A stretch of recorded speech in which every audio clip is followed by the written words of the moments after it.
La boîte de Bethel de ma grand-mère. Texte tiré du livre des légendes des terres sereines, écrit par Pham Duy Kim, des éditions de la Frémillerie. La boîte de Bethel de ma grand-mère. Je perdis mon père quand j'étais encore au lycée, et sa disparition fut la condamnation de ma grand-mère. Elle mit 2 ans à mourir, mais je ne le vis pas tout d'abord. Elle était restée alerte malgré ses 80 ans, et se rendait toujours à pied chez ses amis ou chez nous. Pendant les années où nous ne vivions pas avec elle, les pouces ne manquaient pas. Ils ne coûtaient pas cher, mais elle s'en passait aisément et trottait inlassablement. Mon père mort, elle ne bougea plus. J'étais pensionnaire, boursier depuis mon malheur. Et chaque fois que je sortais, je la voyais assise à la même place, accroupie sur ce lit de camp où mon père s'éteignit, où elle devait le suivre 2 ans après, où probablement mon grand-père était mort, bien avant ma naissance. On ne me l'a jamais dit, je n'aurais pas osé le demander. Cela ne se demandait pas. J'étais du reste bien jeune pour y penser. Non seulement ma grand-mère ne sortait plus, mais à chaque fois qu'il venait quelqu'un qui se souvenait de mon père, elle se mettait à pleurer, abondamment, si bien qu'on finissait par s'abstenir.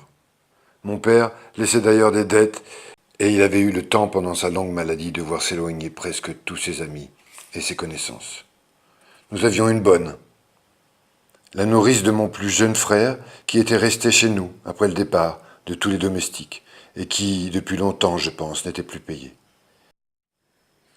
J'ai appris, il y a quelques années seulement, qu'elle réussissait, quand ma mère n'avait pas d'argent, à lui remettre pour le marché, à emprunter elle-même de quoi rapporter un repas pour la famille. C'était elle qui s'occupait de tout, pendant les absences de ma mère. Celle-ci faisait un peu de commerce, comme elle pouvait. Elle manquait de fonds, naturellement. Elle allait chercher dans la haute région divers produits, parmi lesquels ces cornes de cerf dont on tire un fortifiant bien connu. Cédée à bon marché par des amis et qu'elle plaçait ensuite un peu partout. Elle avait fini par traiter elle-même les cornes des cerfs. Je la plaignais, je souffrais, je n'osais l'interroger. Je voyais seulement qu'elle travaillait dur et qu'elle parvenait difficilement à vivre et à faire vivre mes jeunes frères et sœurs. Heureusement, je ne lui coûtais plus rien, grâce à la bourse et au secours accordé par une société privée. Le dimanche, je sortais du lycée après le déjeuner, et je rentrais en général avant le dîner, pour qu'on n'eût pas à me payer à manger à la maison. J'y trouvais mes frères et mes sœurs, pauvres, petits, et toujours à la même place. Ma grand-mère avec eux, la bonne, mais pas toujours ma mère.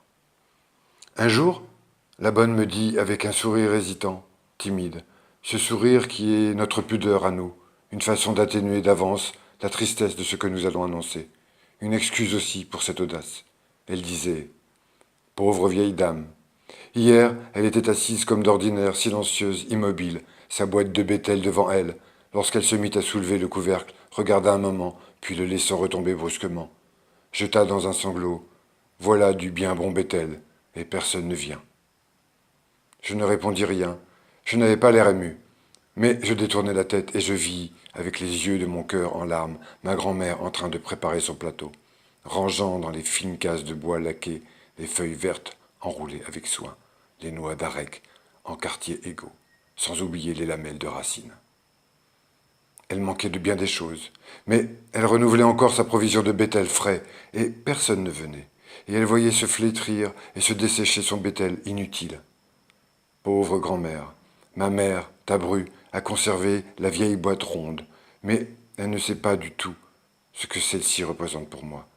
Puisse-t-elle n'avoir jamais, pour sa part, à la refermer avec le même cri et la même douleur que toi. Je promets d'y veiller. Et c'est un des prétextes que j'aurai pour continuer dans un monde sans intérêt, cette existence sans raison. Mais, jusqu'à mon dernier soupir, je n'oublierai jamais.